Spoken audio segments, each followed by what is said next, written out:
The sound of angle grinders cutting through metal at 6 a.m. is music to my ears, especially when it's accompanied by the increasingly frantic screaming of someone who's about to learn a very expensive lesson about respecting other people's property. "You can't do this," shrieked Carol Martinez, our HOA president and professional pain in the ass, as the fire department worked to free her pristine white Lexus from my workshop. "This is illegal. This is vandalism. I'm calling the police." I sipped my coffee from my lawn chair, watching the show. "Already called them myself, Carol. They're on their way." The fire chief shot me a look that was half admiration, half exasperation. "Mr. Johnson, you do realize you welded her car inside your own building, right? My property, my rules," I said with a shrug. "Should have read the fine print before she decided to make herself at home." Carol's face went from red to purple. For someone who'd spent the last 6 months making my life hell, she sure didn't look happy about getting a taste of her own medicine.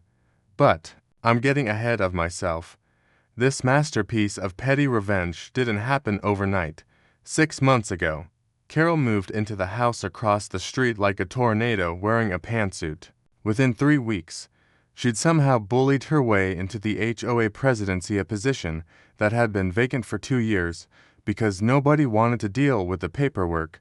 I should have known trouble was coming when she introduced herself by measuring the distance between my fence and the sidewalk with a tape measure. "Mr. Johnson," she'd said, standing in my driveway like she owned the place, "I'm implementing new standards for neighborhood compliance. We need to discuss your situation." My situation was a detached workshop behind my house where I'd been restoring classic cars for 15 years. Nothing fancy, just a 30 by 40 metal building where I could work on my '67 Mustang and help neighbors with their projects. "What situation?" I'd asked, though I already knew this conversation was going nowhere good. "This industrial eyesore," she'd said, gesturing at my workshop like it was a crack den. "It's bringing down property values. I'm going to need you to remove it." I'd laughed, actually laughed. "Carol, I built that workshop with proper permits 10 years ago. It's not going anywhere." Her eye twitched. "We'll see about that." Carol launched her campaign with the subtlety of a sledgehammer. Suddenly, my workshop was commercially zoned in a residential area. My car projects were automotive repair businesses that violated neighborhood covenants.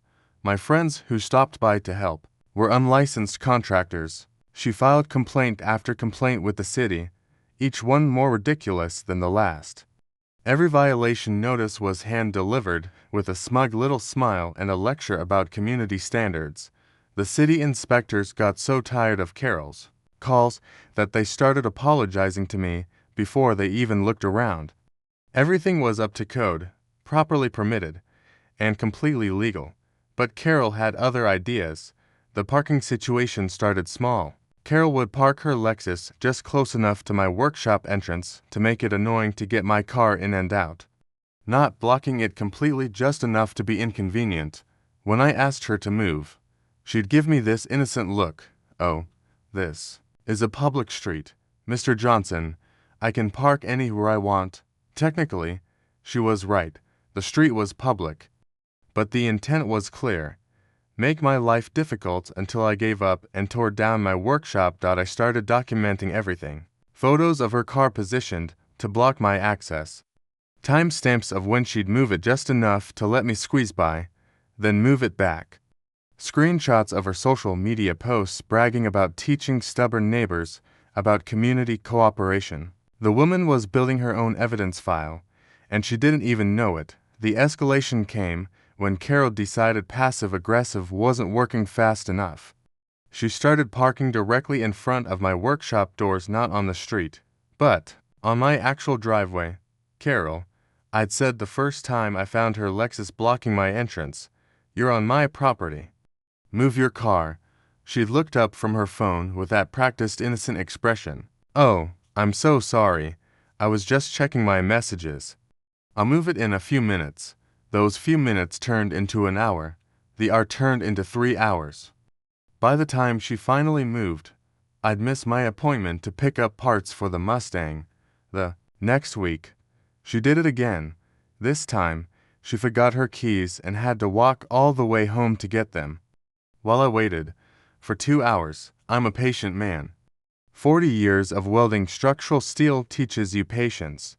But even the Buddha would have lost his shit dealing with Carol Martinez.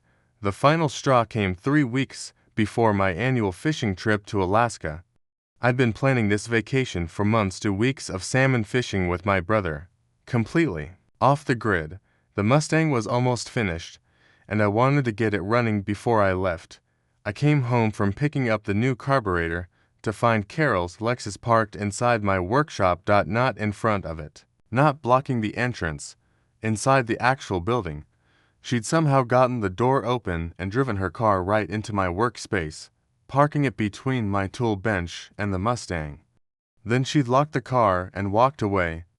I stood there for a full minute, trying to process what I was seeing. The sheer audacity was almost impressive. Almost. I called her phone. Straight to voicemail. I walked to her house and knocked on the door. No answer, though I could see her watching from the upstairs window. I called the police. They said it was a civil matter and they couldn't remove a vehicle from private property without the owner's permission. That's when I realized Carol had made a critical error. She'd assumed I was just another neighbor she could bully into submission. She'd forgotten that I'm a master welder with a fully equipped shop and absolutely nothing to lose. I spent the next 3 days planning. Carol had parked her car inside my workshop, which meant she'd have to come back to get it eventually. But I had a fishing trip to catch, and I wasn't about to let her ruin my vacation. The beauty of being a professional welder, that you have all the tools necessary to solve problems creatively. I started by reinforcing the workshop door frame. Nothing fancy, just some additional steel supports that would make it more permanent. Then I welded a nice, solid steel beam across the door opening, another beam vertically, then a few more horizontal supports, just for good measure. By the time I was finished, Carol's Lexus was sealed inside my workshop tighter than a pickle jar. The only way in or out was through the steel beams I'd welded across the entrance. I left a note on the door. Vacation notice. Workshop secured for 2 weeks. All contents safe and sound. J. Johnson. Then I caught my flight to Alaska. The phone calls started on day 3 of my vacation. Carol had apparently discovered her car was trapped and was having what my brother politely called a complete meltdown. She'd called the police, the fire department, the city code enforcement, and probably the National Guard. All of them had the same response. The car was on my property, the modifications were made to my building, and everything was completely legal. The HOA emergency meeting was scheduled for the day after I got back. Carol had rallied the other neighbors to demand I free her car immediately and face consequences for my destructive behavior. I let them talk, and talk, and talk. Then, I stood up and pulled out a single piece of paper. Before we continue, I said, I think everyone should see this. It was a copy of the original HOA covenant from 1987, the real one, not the modified version Carol had been using to harass everyone.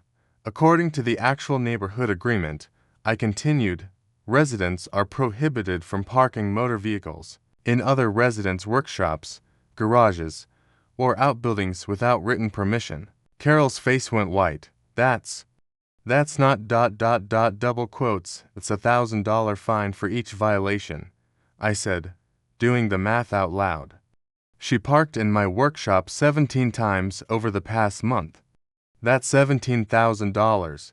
The room went dead silent. Of course, I said, looking directly at Carol, I'm willing to waive the fines if she agrees to stop harassing me about my legally permitted workshop.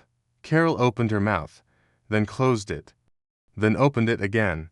Your car should be accessible by tomorrow morning, I said. The fire department was very helpful. Carol moved out 2 months later. Apparently, being known as the neighbor who got her car welded inside someone's workshop wasn't the kind of reputation she wanted. The new HOA president is a retired librarian who thinks my workshop is a charming addition to the neighborhood character.